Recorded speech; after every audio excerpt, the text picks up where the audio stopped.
For the final time this season, welcome to our F124 Grand Prix reaction. This time for Abu Dhabi is the final time, and wow, what a season! Wow, it's been one hell of a season, and we're in for the final Grand Prix, which also wasn't the worst one there. Yeah. How are we feeling after the entire season just ended?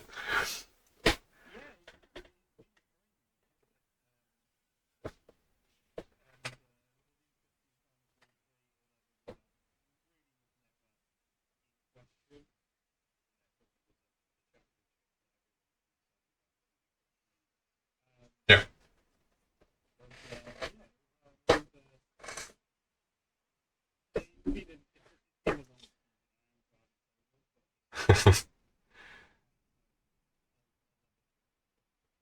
Yeah, I think I'm on the end that I'm actually kind of relieved it ended.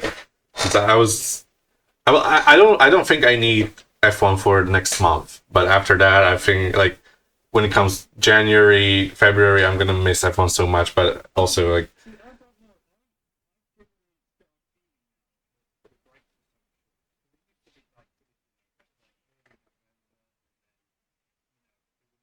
yep.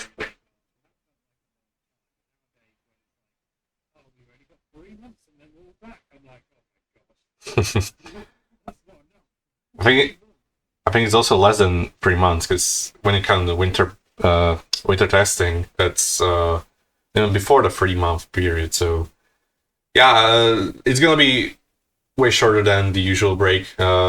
Where well, this was the longest season F1 history, and the next one is supposed to be 24 season. Sorry, 24 race season as well. Gonna be a very short break. But yeah, I'm looking forward to it. To chill a bit and think about the season as a whole.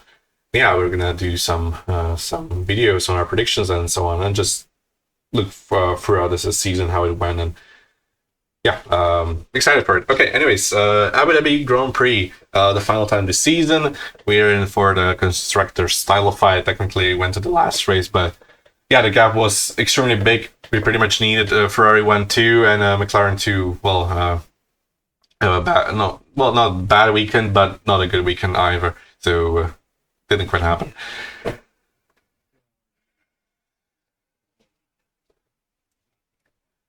Yeah, maybe should have said it a little bit harder. Imagine just his brakes not working and he just takes out both McLarens by turn one. Yeah, he got a lot of stick for this incident in turn one with Piastri, but I don't know what would happen if he just took out both McLarens. Probably like half of the fan base would cheer him on, but the other would just wouldn't be nice from the fans. But yeah, that's just speculation. It didn't happen, so who knows. Right. Regular practices, nothing really much to say there. There were some after there was some testing with FP1. We had a lot of young drivers in. I mean, some. Yeah, we had the Leclerc duo, the brother duo in Ferrari. We had Hadjar, I think. We had actually forgot most of the drivers. Duo for the first time as a regular Grand Prix driver for his first weekend as Ocon was dropped. Don't remember most other drivers at P1.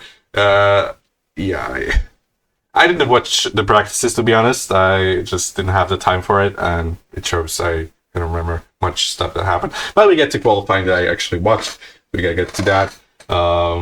First, shock exit in Q1. We had Lewis Hamilton out in Q1.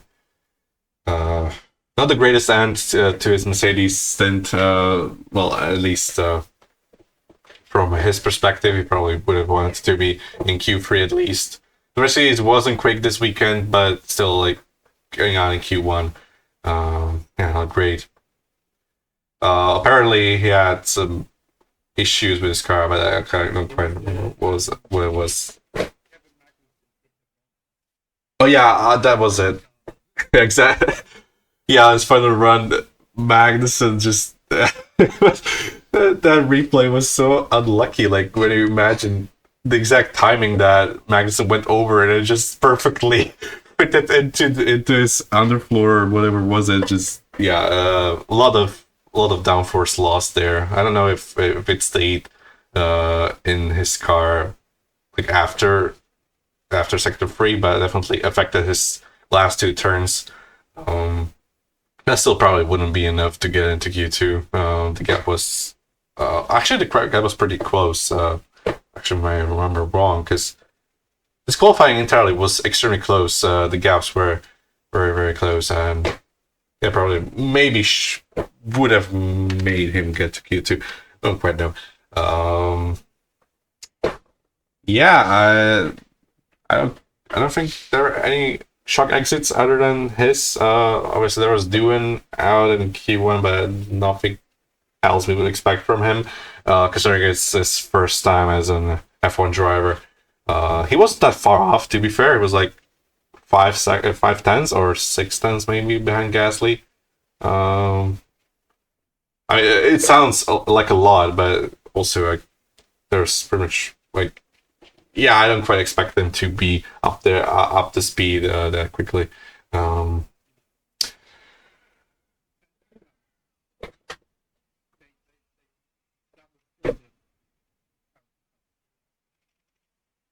uh, yeah, it probably was still Ocon's car that, without any upgrades whatsoever. Yeah, Gasly had the car which was like on the almost at the top team's level. Like if you think Gasly is relatively slower than the top team's drivers, then you'd think that Alpine was actually like on the same pace, relatively speaking, to um, another quick driver in qualifying was Nico Hulkenberg, but we'll get to that later. I'm not entirely happy about that, but yeah, Q2. Did we have any?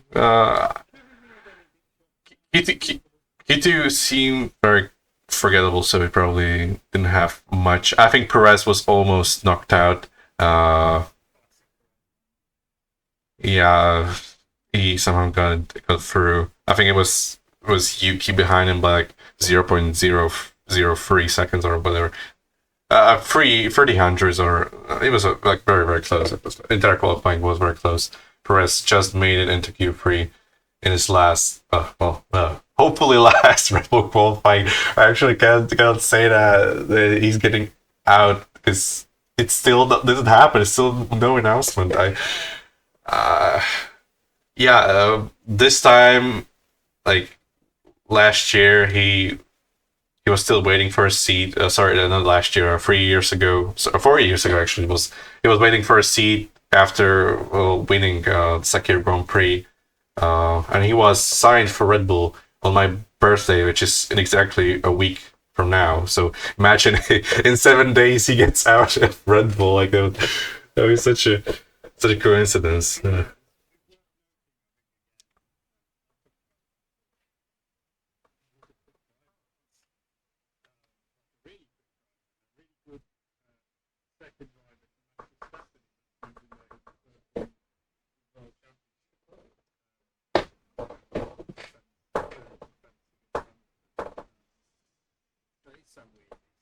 Yeah.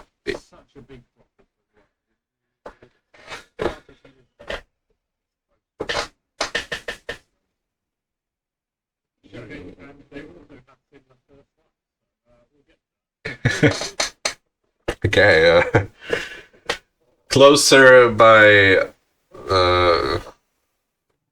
Well, they both go into Q3. I guess that's regarded as closer. To be fair, yeah. Yeah.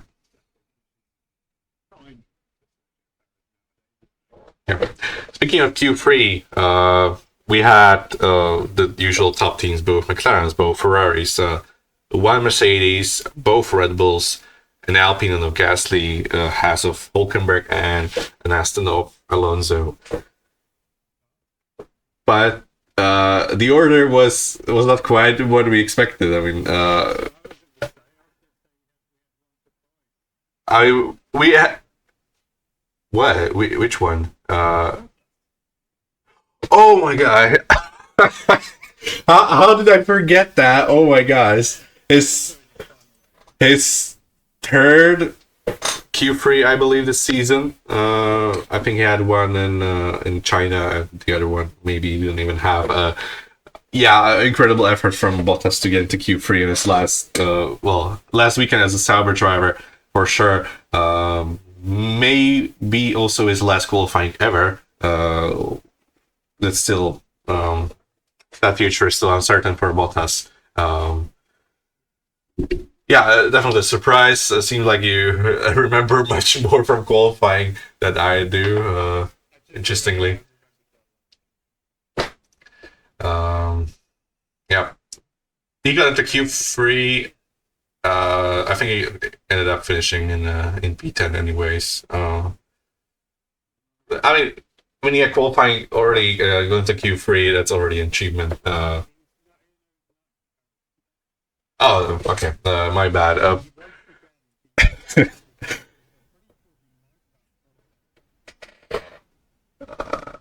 Perez. Oh my god. He got not qualified by Sauber.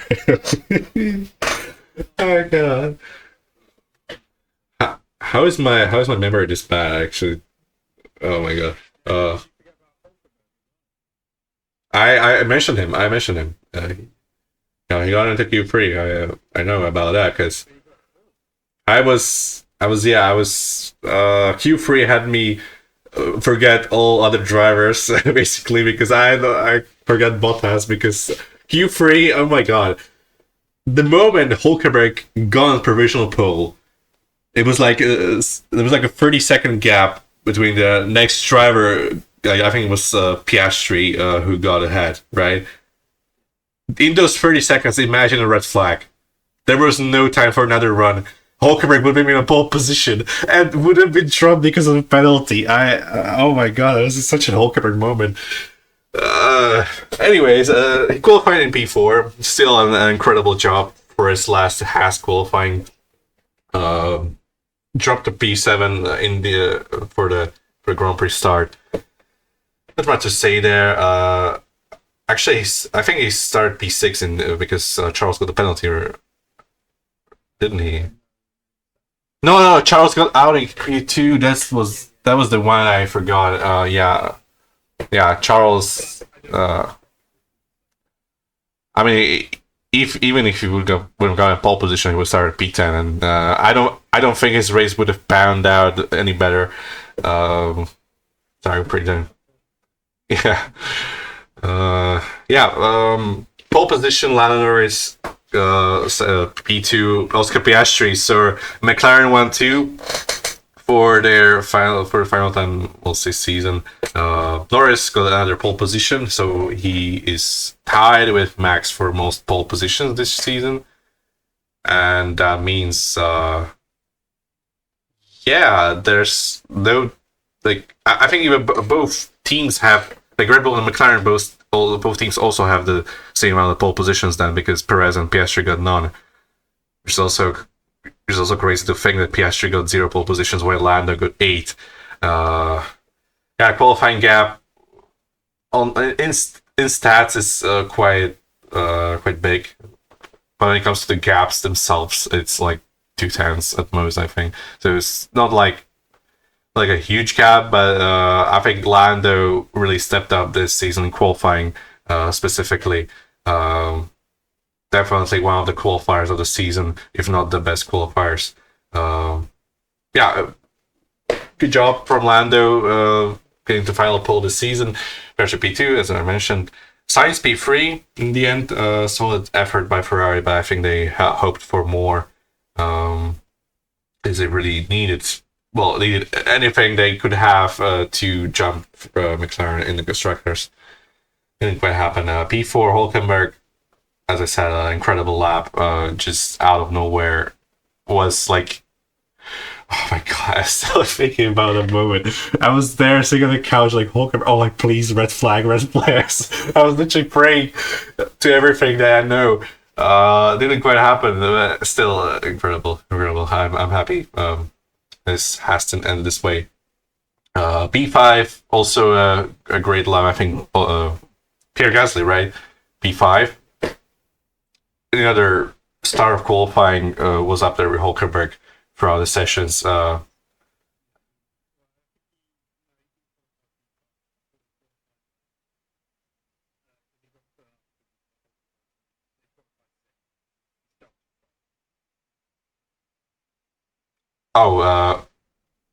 yeah. Then Max must have overtook. Yeah, Max qualified ahead of Gasly. Then it was Gasly P6, P7, I believe, was George Russell. So Russell being beaten by a Haas and Alpine. That's that speaks on Mercedes not being the greatest car this weekend. Yeah. Okay. P8.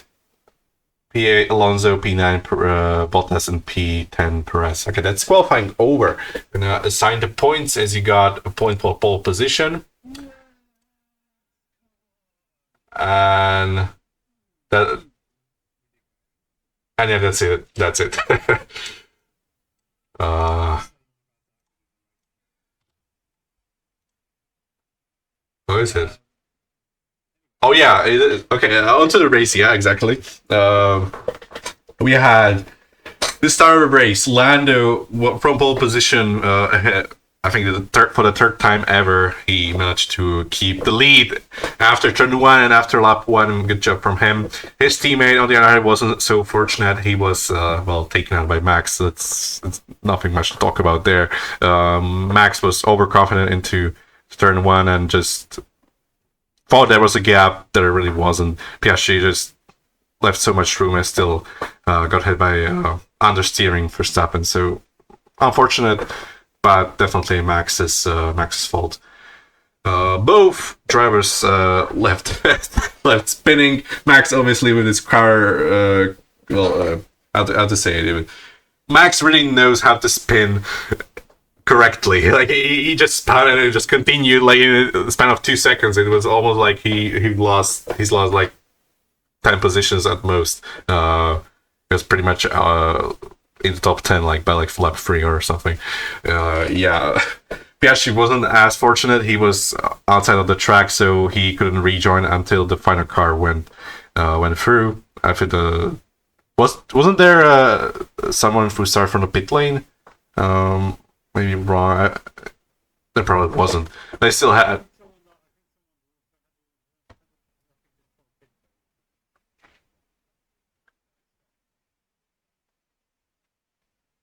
Yeah, I don't remember much from Call of Duty this weekend. I'm gonna be honest. Yeah, Williams was the Sauber of this race. Honestly, I don't think I've ever looked at a Williams this weekend. Oh, was he? That's okay. Must have been blind.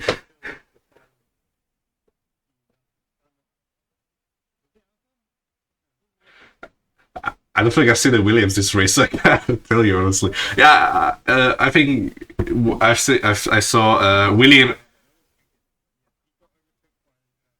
Yeah, I saw Williams being rear-ended. I think. So yeah, Piastri. I think that was on Colapinto. So that was the one time I saw Williams did this race. This is the one time that I remember seeing Williams. It's like. Apart from that lap one, also had another spin in Red Bull. Another spinning Red Bull. Both Red Bulls spinning it in lap one. Yeah, Perez this time wasn't at fault. It was Bottas spinning him out. Very unfortunate, very tight in that turn, but Ultra didn't quite have the greatest race of his career. And it started with lap one. Perez, unfortunate there, but if you're starting next to Sauber, I think that's more new qualifying there in the midfield than starting in the front and perhaps not receiving such an incident. But yeah, I mean Piastri started in the front and was spun out, so you never know. Uh, yeah, was there anything I forgot? Oh, I want to talk about Leclerc's lap one. Oh my god. Crash's crash? Did he crash?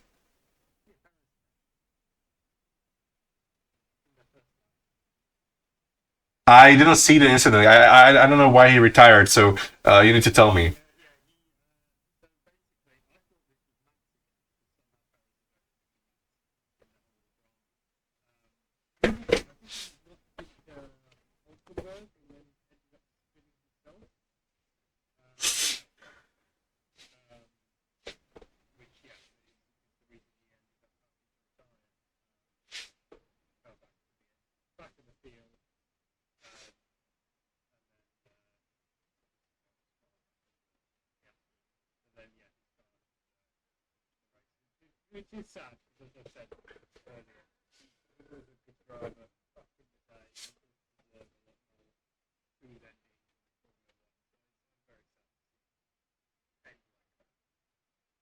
Yeah, yeah.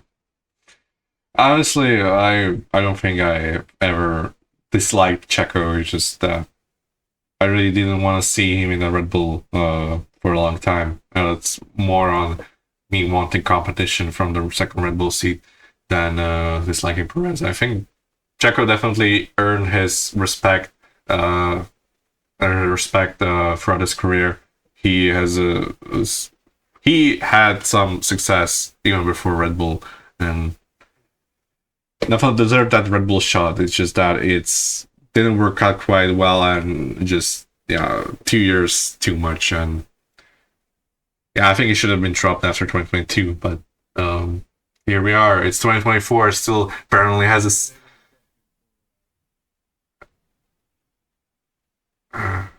Uh,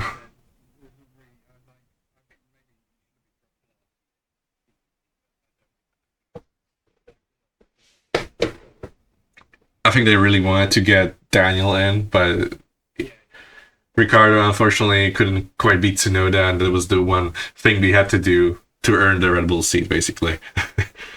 uh, uh, okay. Charles Leclerc, lap one, got like up like 10 places. He started like P17 or P18.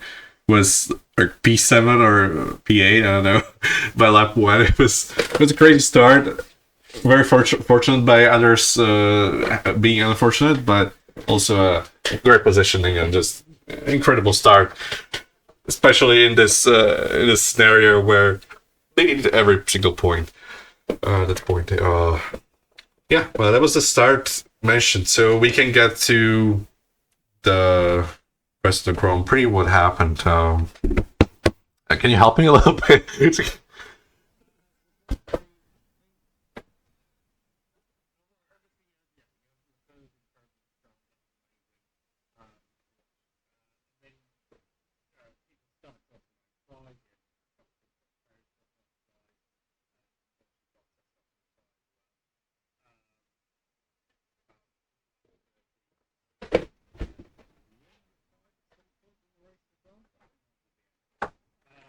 Yeah.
I think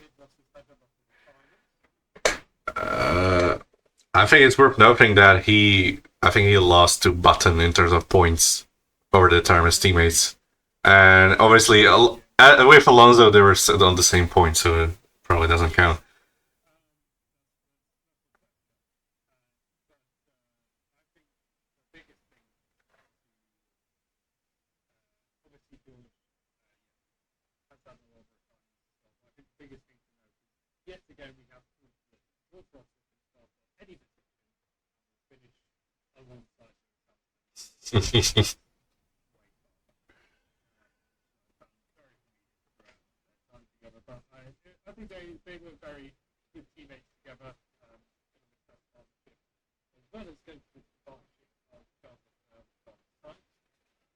Yep.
Yeah, that was a pretty good, decent recap. As I think I have some kind of a hole in my brain. I actually don't remember most stuff from this weekend, even though I watched it 3 days ago. This it's just strange for me, but thankful that you're carrying me this time. uh, okay, let's round out through the race order so we can talk about every single driver pretty much for the last race. The race winner, Lando Norris, didn't put it for the wrong. Honestly, flawless. Just very reminiscent of Verstappen. Honestly, sorry, I mean to get it agreed. This was yeah, constructors on the line. Yeah,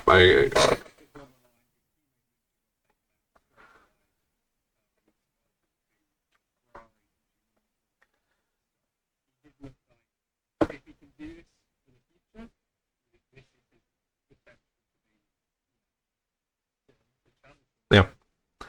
I think he also led every lap. I may be wrong on that front, but if he would have gotten the fastest lap, I believe he would have gotten a Grand Slam as well. Just incredible performance from Lando. I think he's finished the season strong with a how does it say? How's it saying like okay, I guess I'll not remember. Sorry. Yeah, not the greatest season for Lando. Definitely, I think he will come back stronger next season.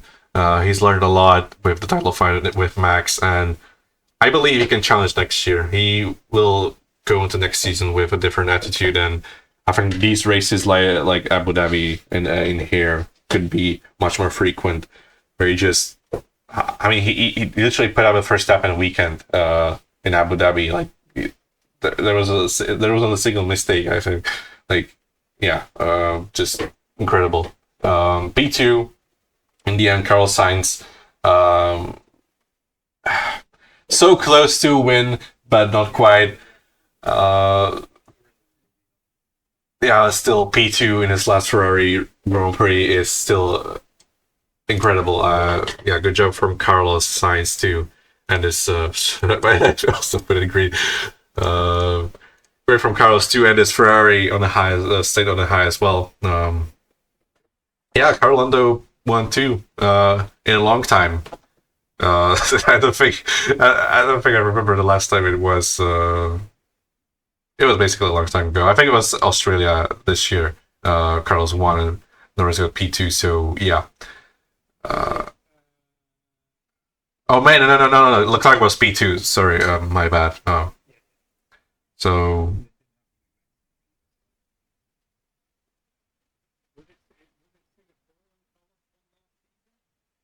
uh, yeah, that was the last time. It's been a while since Carlos Sainz and Lando Norris won too. But yeah, here we are. And Sainz's time in Ferrari right next to Lando after the finish line. All right. Thanks for your brain is much more efficient today. Oh, okay. But yeah, it's still better than just sitting here and not knowing the facts. Okay, back to that. It was a very nice moment from Lando. He just waited, I think, at turn 4, and he just waited there for Carlos, and they went together next to each other for the back straight. That was a nice moment there. Yeah, with Carlos probably not being able to be anywhere near Lando coming to next future. We've obviously we've already seen him in Williams in the postseason test. Sorry.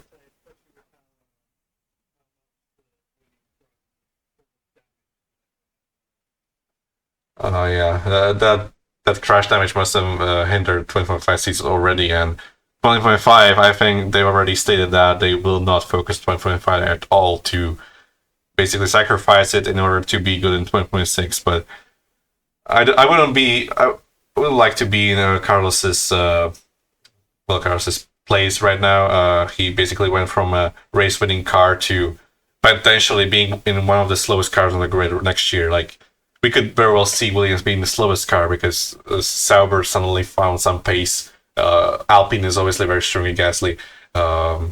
Alonso is still putting points for Aston, and Haas is obviously on an upwards trajectory as well. It looks like Toro Rosso maybe could be next to Williams, but also they also always get Red Bull parts, and they just seem to prefer to profit from that. So never know. I'm afraid we could see Williams this being the slowest car this season, and that may just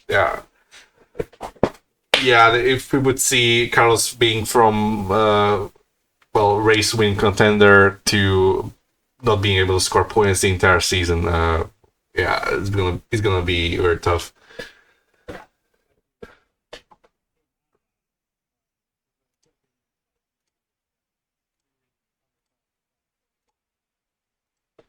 Yeah. Okay, other Ferrari in P3, Charles Leclerc, so I get a point. Another one. uh, wow, what a.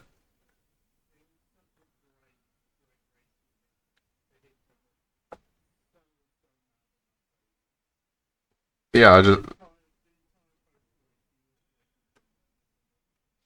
an incredible race for him to finish on the podium after starting like from the last row or something.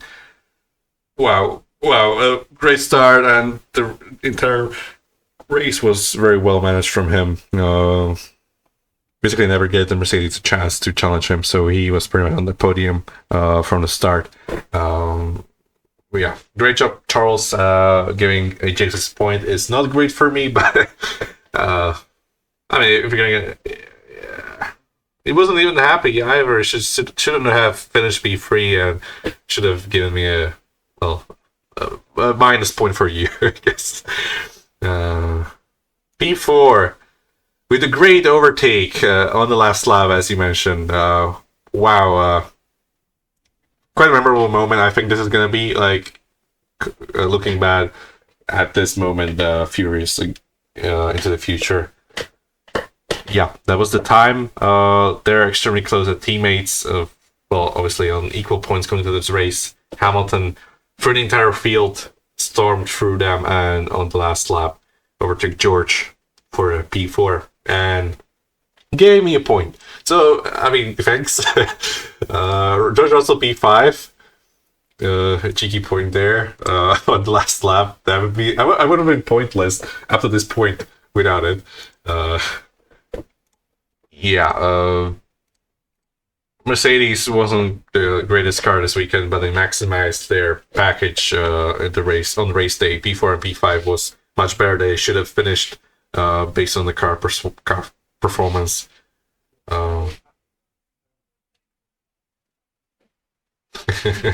I can imagine, yeah. Okay. P6. P6. Who's P6? Was it Max? Yeah, Max P6. Not quite the domination that I expected from him, but yeah, mostly due to his slap one incident that also gave him a penalty, and after that he just. Yeah, he wasn't quick, but I think he also didn't quite have the motivation to push 101% like he normally does. Because last race of the season already a penalty. There's nothing to fight for, no podium to fight for. So I don't think he really drove at maximum speed that race. P7, Gasly secured the constructors P6 for Alpine. Great race for him again. It'll be interesting to next season. Going against Doohan, I think Gasly has this pretty safe. I don't think Doohan will challenge him on the championship standings level, but maybe in some weekends, perhaps we could see Doohan challenging Gasly. I think it's going to be very similar to their Gasly's dynamic with Tsunoda in 2021 or 2020. I think was it. Tsunoda's first season, basically, he was beaten by Gasly quite comprehensively, but towards the end, Tsunoda was actually pretty close. So I think that similar trajectory could be next season for Alpine. P8, Hulkenberg, great effort, but you need two drivers in this incident to close the gap to Alpine, and Magnussen didn't quite have the race he would have expected. Was unfortunate. Also was crashed into during the race. Just not the greatest race. I think Haas deserved to be P6 a little bit more than Alpine, but also Alpine, the double podium in Brazil pretty much saved their season. They were sitting in P9 in the constructors, just nowhere. Suddenly, Gasly was in the top 10 pretty much every single session. After that, it just incredible end to the season for Alpine. Shame for Haas, but also P7 constructor standings finish for Haas. Their best finish in since 2019 or I want to say 2018 even. It's been a while since we had Haas in the top 7 in the constructor standings, and wow, when you remember going to the season, we pretty much expected Haas to be dead last in the standings, scoring no points, because they were pretty much they were thinking that this year was going to be well even worse than last year, and they turned up to Bahrain with a very quick car, and they just actually had working upgrades. One of the few teams that improved throughout the season, I think. So encouraging from Haas. They're having a brand new lineup next season with Ocon and Behrman. This is going to be a very interesting duo. I think Behrman could be much closer to Ocon than people would expect, but that's really yet to see, obviously, next season. P9, in the end, I think Alonso, or was it Perez? Can't quite remember. No, Perez retired, so it cannot be him. I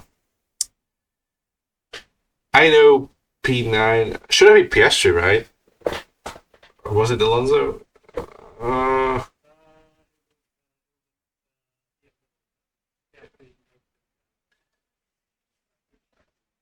Oh yeah, okay. So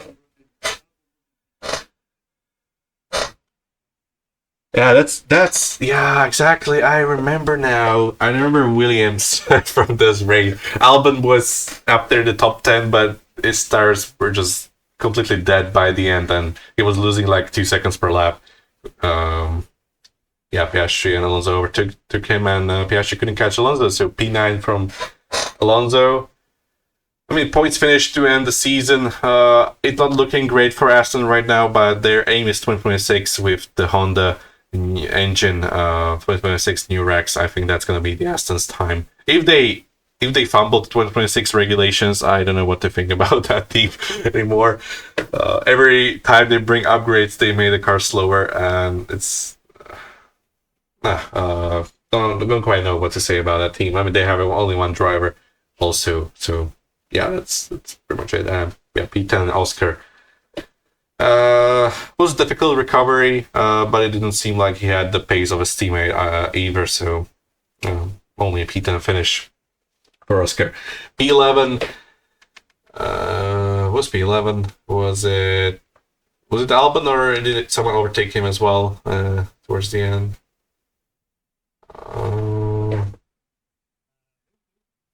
I actually don't remember the bottom 10 finishers.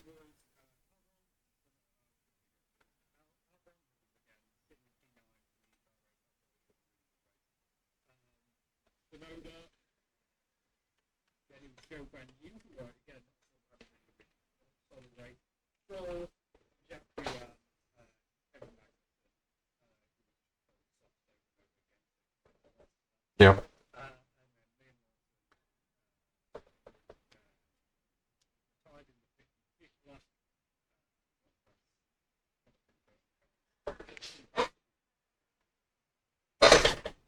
Yeah, from those drivers, their races weren't like that memorable.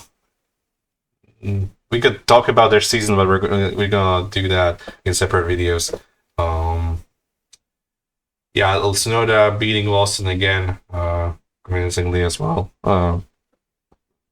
Apparently, Lawson's getting to the Red Bull seat over Tsunoda, which is debatable, but yeah.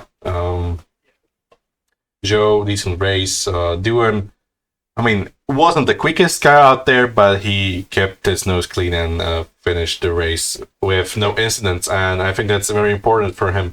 The first race, he wasn't expected to be anywhere near points, and he wasn't. He was supposed to have a clean weekend to learn as much as possible, and that's what he did. So good job, Jack. Encouraging, at least from that perspective. Not quite from the pace, but yeah, those things will come as well. And the retirements, obviously, Perez, we talked about that one. Lawson retiring up to 55, as you said. Colapinto retired, right? I think that was because of the contact. Bottas had. I think that was his worst race since like 2020 Turkish Grand Prix. If you remember that one, that when he spun out like 8 times in the rain. So many mistakes. Just not much of a Bottas race, and it's sad to see if it really is his last race in F1.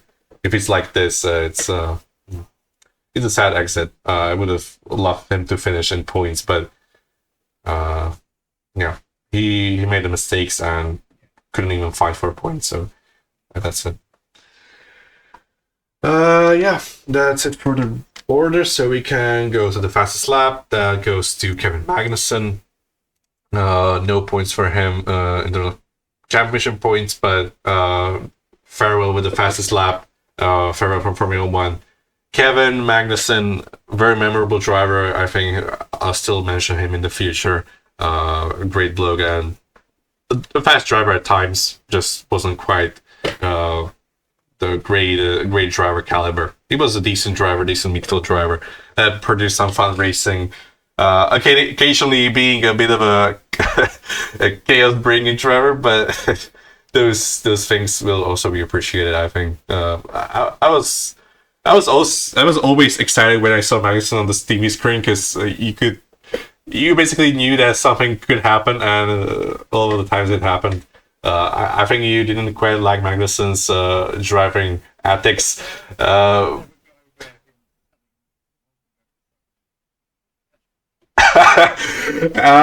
Yeah, I remember that one. I think that's more on like, yeah, it's been 2017. It's 7 years ago. I think they're both over it, and I think those two also have a great dynamic and has well they had until both drivers ended their Haas careers there. Um, yeah. Okay. We get to the least impressive drive. Sorry, least impressive team now. Which I mean, Aston they scored points already better than the minimum. Who would I give it to actually? Because is there a team like maybe Toro Rosso? I guess Williams also could maybe Red Bull. Red Bull as a team.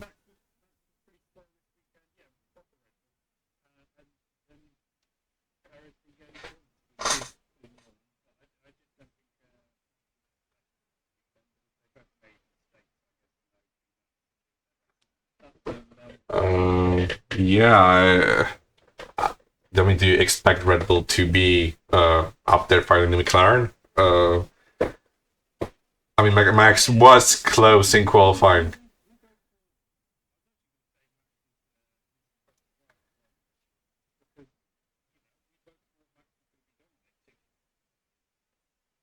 I mean, yeah, I could say that for Max, but for Red Bull, as a team, I don't think they've done much wrong, honestly. But I mean, we don't get pointing points either way, so it doesn't probably matter. I will go with Toro Rosso. You go with Red Bull. No points anyway. Least impressive driver. Max is a good shout. That now that I think about it, we both expected him to be extremely strong, and I mean, at the start, if it was a little bit longer run out of the third one, maybe he should have, maybe he could have overtook Piastri and perhaps like challenged Lando at the opening few laps when the Red Bull still had pace. I think throughout the race, Max just didn't push and didn't have much pace in the Red Bull either. So, uh, Bottas, Bottas is such a good chance for this as well. So, mm, Magnussen, no. Lewis, great race, bad qualifying. Williams is Lawson, maybe. I think this is between Bottas and Verstappen, right? I don't think they're the drivers you can mention for this. And honestly, I think both of them deserve this equally, but none of them were my mentions. Yeah, that was a similar incident to this one. I would probably personally lean more towards Bottas, but uh, we don't get points, so it probably doesn't matter. Right. Most impressive team. Uh, okay, here I have no idea. I have no idea. I literally have no idea which team would I pick for the most impressive team. Is you could argue for every single team they have made mistakes and just I don't know. The cleanest team, like operationally, is probably Haas or Alpine. But can you make an argument for any other team? Because I could give crap to every single team but those two.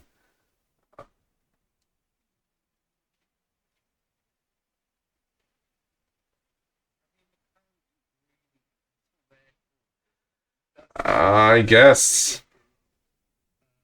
Ah, yeah, maybe McLaren is also a third pick. You're right.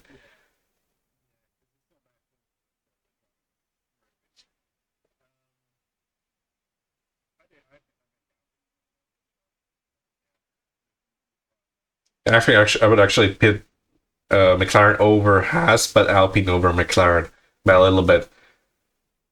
it was like McLaren secured the constructors title, but that was a given. I think there wasn't much of a chance from Ferrari, and Alpine also was a similar gap when it comes to the points they're able to score versus Haas, but they had only one driver against two from Haas.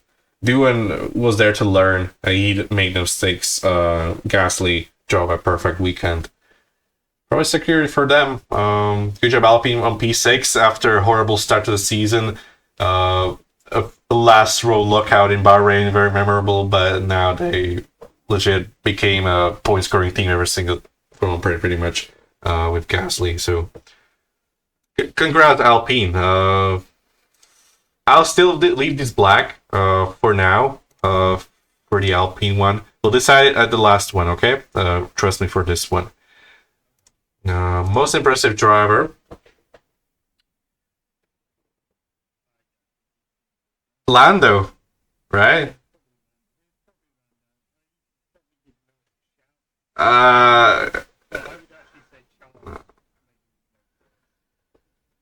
Those Lewis and Charles having bad qualifyings, I think, ruins it for me. Lando drove us immaculate weekend. I think also Hulkenberg and Gasly could be good shots, but Lando, this was the race that he needed to do pretty much ever since the summer break. Every single race he did it in the last race of the season. I think Lando takes this one for me. I mean, do you think otherwise?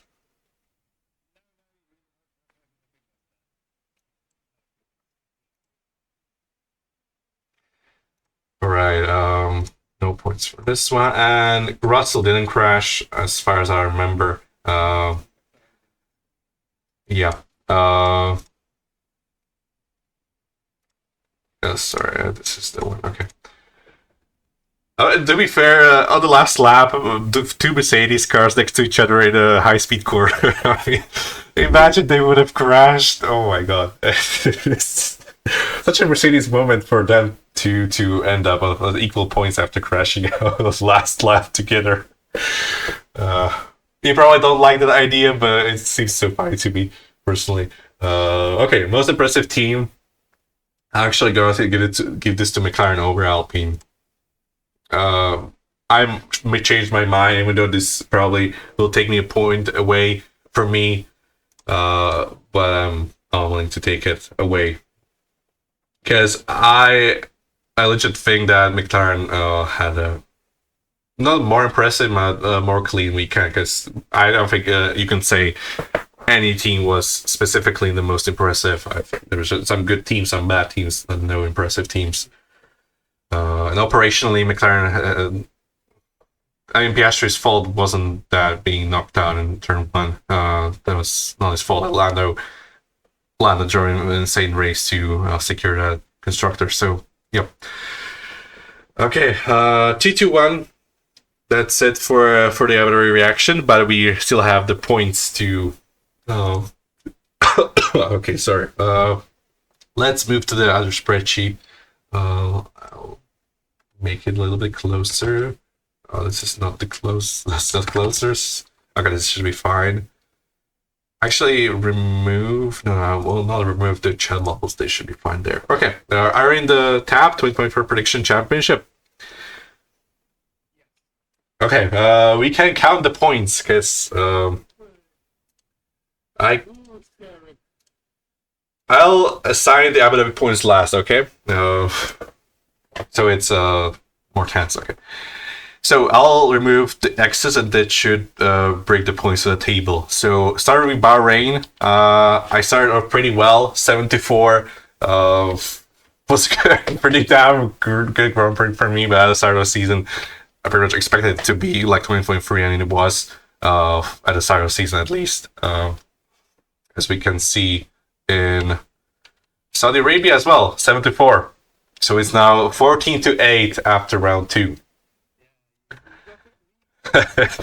Yeah. Well, there's a big turnaround in the middle of the season, definitely, because I was getting like 0-point weekends there. Okay, Australia 43. So I extended my lead to 18 points over 11, so 7 point gap. It was looking pretty good for me, but it was a long season ahead, and yeah, now you equaled me in Japan 44. So the gap didn't extend; it remained the same at 7 points. China, a different story. 5 point swing for you. Now it's 2 point gap between us. So, wow. My lead completely gone, pretty much. Yeah, I remember that race. I was like, yeah, this is probably over for me if it's gonna continue like that. And Miami was a turnaround for me. 6-4, a good weekend. But I think that was the last weekend. Last good weekend for me. The rest of the season, pretty much. 4 point gap after round 6. Imola, 5-2 for you. 1 point between us after Imola. My lead is gone again. No. Well, let's see what happens next. Monaco, 2-1. We're on equal points after Monaco. This was the point I think that we have stopped counting the points. Maybe wrong, but it was around the middle of the season. We kind of stopped counting the points. So 34-34.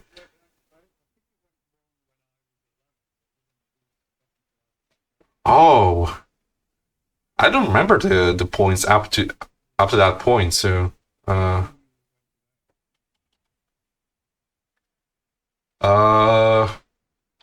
I think the points weren't countable from the spreadsheet itself, but I counted them back. So I must have screwed up before that because I don't remember counting the points after Monaco. So. Not quite sure that up front, but let's get to Canada. 2-0, so you're in the lead for the first time, 36-34. Yeah, 1 point in 2 races, and you scored 4, so it's looking great. But Spain, a little bit of hope. We equaled with 4 again, 40-38 for you. To Austria, you extend your lead by 1 point. Yeah, 3 point gap. It's not looking great for me, and it's not looking great. it's looking even worse for me. 6 point gap now after the British Grand Prix when you've done pretty well with your Brits in the top 3 and so on. I think you got some points for that. Not entirely sure, but. It's looking.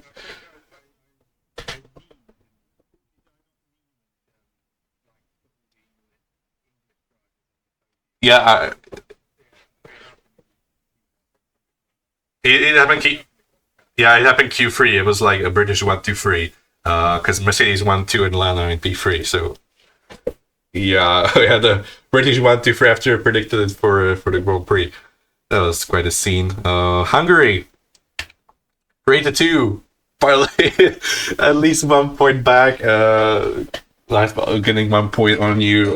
For 50-45, a 5 point gap. Still manageable, I think. He's hopefully going to get closer. 3-3, equal points again. Still a 5 point gap. But Netherlands after summer break, so this was the time. Netherlands was my last race before I went on vacation, so. Definitely, this was the last race that the points were counted, and I think at this point, I thought that this was over.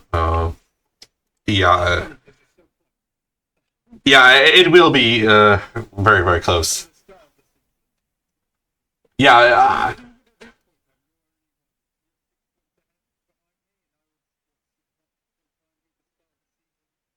yeah, you were actually 7 after Australia. That was the largest gap I've had over you, and then now you're 6 points ahead after Netherlands, so it's almost the same gap, but yeah, just the other way. Let's get to Italy, and 5-5. It was a good weekend for both of us. It was the Ferrari weekend when I predicted a Charles Leclerc victory, so in my heart counted as 2 points. But unfortunately, only for the spreadsheet goes to 1. Still, I'm proud of myself. I pulled it off. Even though we equaled the weekend, I still crown myself a winner of that weekend. Personally, may be biased, but I just like my Charles Leclerc victories. Anyways, Azerbaijan 4-2. 2 points gain on you, so it's a 4-point gap after Azerbaijan. I think that was the first one that you recorded alone, and I actually didn't watch these two up until today when I watched the videos back. Probably doesn't sound as great that lets you record the videos that I haven't even watched.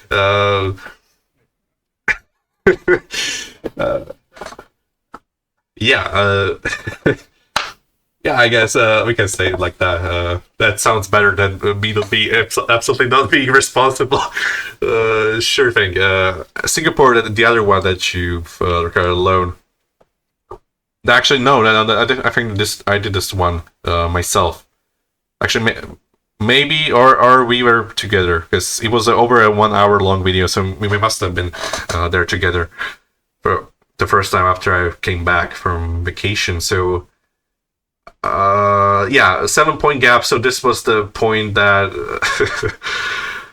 it was the point that the points weren't even counted. And I was like, yeah, this is yeah. It's only one. You have such a big gap that it's like not impossible for me. Yeah, let's get to USA, and it's the opposite thing. 5-2 for me. So it's back to the 2-point gap. 5 races to go.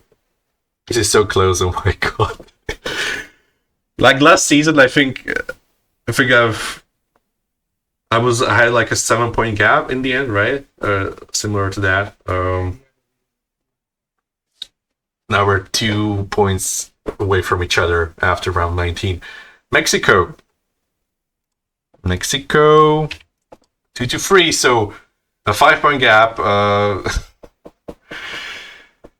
Still able to fight for it, I think, but it's gonna be close. It's gonna be close. I've had a very good weekend in I think it was Las Vegas, and it may help me a bit. Brazil 2-1. Gain 1 point, 4-point gap, 3 races to go. Let's see, Vegas, yeah, 4-1. 3 points gained. 1 point between us. This is looking exciting. Okay. Qatar. 3-1. 76-75. And from Abu Dhabi, it's 1-2. 77. 9 points. Oh my god. It's a Valtteri Bottas style.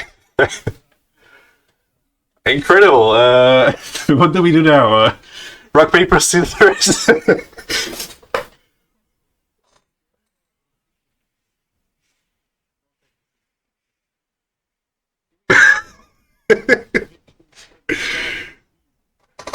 Yeah, we do. It's like here, and it's the standing stab. I think that was our predictions.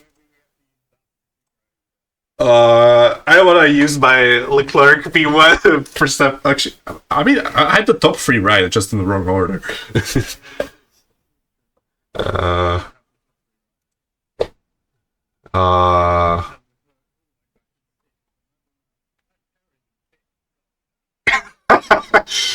Oh yeah, imagine like putting Perez in 5th after 2023, where he got P2. Would be so far off, like compared to P8 in the end for Perez. I think this is impossible to count on right now. How are you doing? In real life, I'm gonna beat them. So.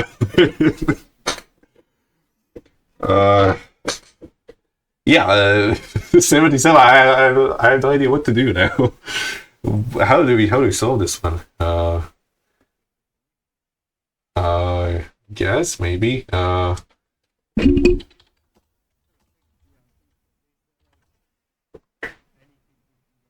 Oh, it's in Slovakia. I don't know how are these things called.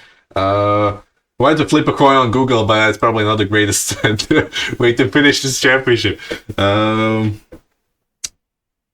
Mm, I I don't want to end. Listen, I don't want to. I want this to end like we're title points because that means then no champion.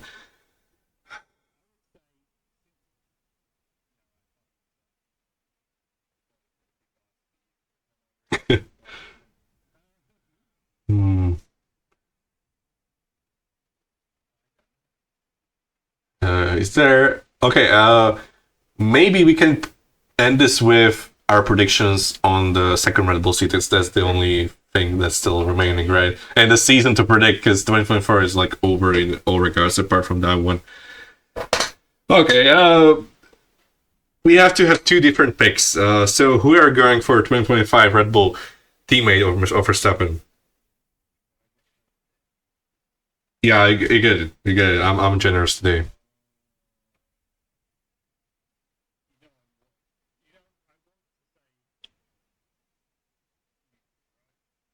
Yeah.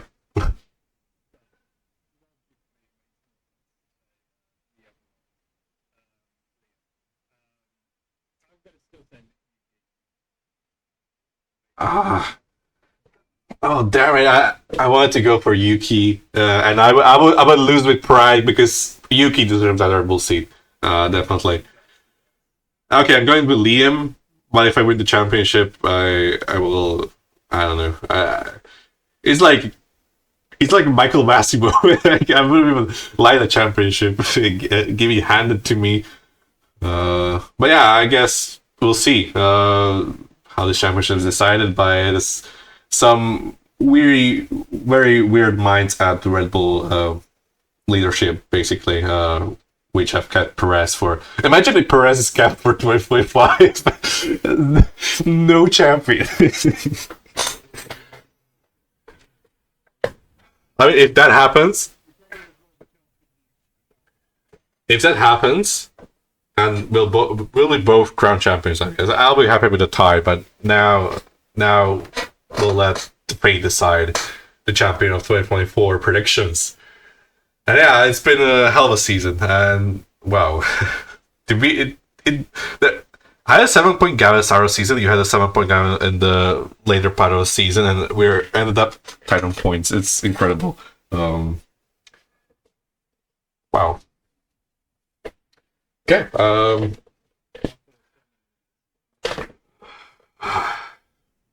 It's almost feel like I don't want to end this video, but I don't think there's much more to do. Like with this is the last time we touch this, apart from the crowning of the champion. But yeah, it's it almost feel like a goodbye to 2024 season. That I think. Oh, this is so heartbreaking for me. Oh my god.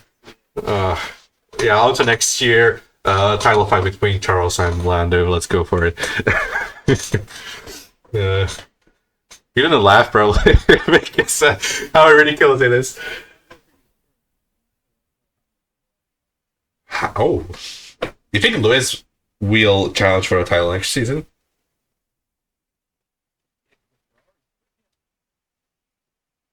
Okay.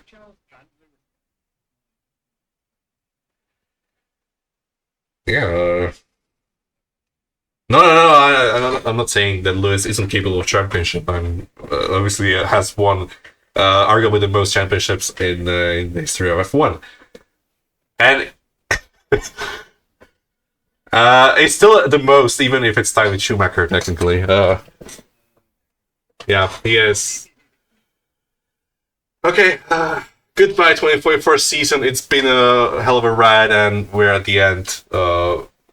Deserved tie, I think. We both have been very good at predicting. Although, yeah, my zero in Canada, I'm not proud of that. But apart from that, I mean, we done pretty well.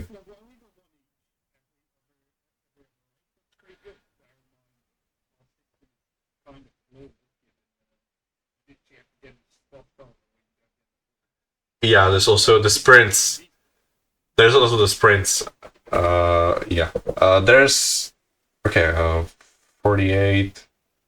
72. So we've scored more than 3 points per Grand Prix on average. Yeah, it's pretty good.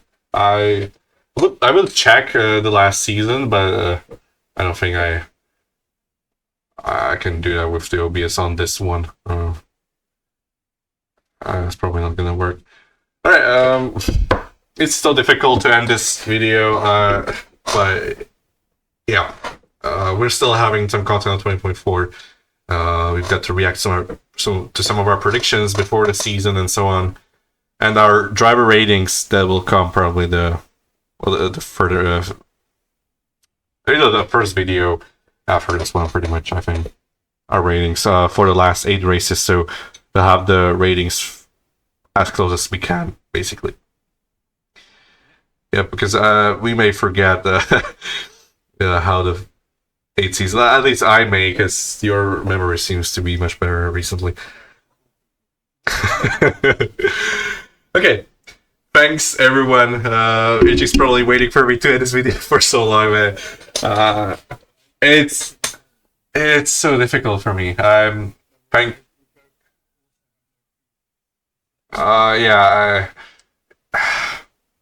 Yeah.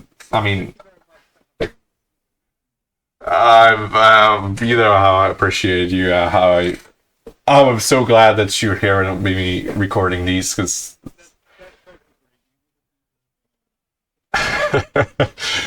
Yeah, he would be. He would be the Perez of ours, honestly. So maybe something like 20.9 would happen, and yeah, Lebanon could give me a point, and I would have 78, maybe. I don't know. We'll never know. Obviously, Lebanon had to not participate in this season, well, due to his life being busy. But hopefully, he can return to us soon. But other than that, it's been great in the duo. I honestly, at this point, I don't think I can imagine being as involved in F1 without you. I think if he wouldn't do these videos, but I wouldn't feel about F1 the same. It was just something missing from it. I'm so glad we do these. It's become such a big part of my everyday thinking process. Even I'm so happy. Sorry. Getting a bit too sentimental.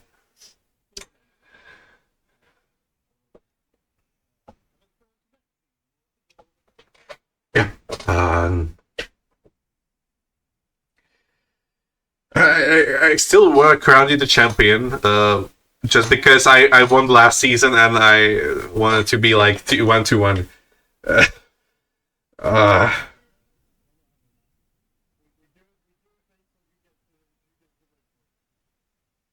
right. Okay, deal is a deal.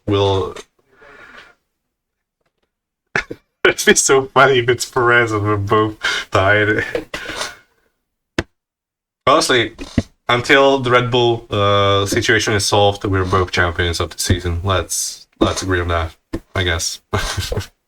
Okay, to our 3 fans that are watching these videos, we're thankful for you as well. This is so enjoyable for us, and we're doing this for fun. Hopefully, you are enjoying these as well as we do, and hopefully, next season can bring even more good memories and more fun. That's what we're here for. F1, our favorite sport, as mine, but your second favorite, I think, right? Yeah.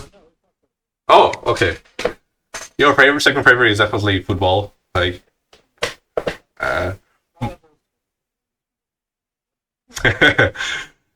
mine is hockey. On the other hand, I already did some videos on that, but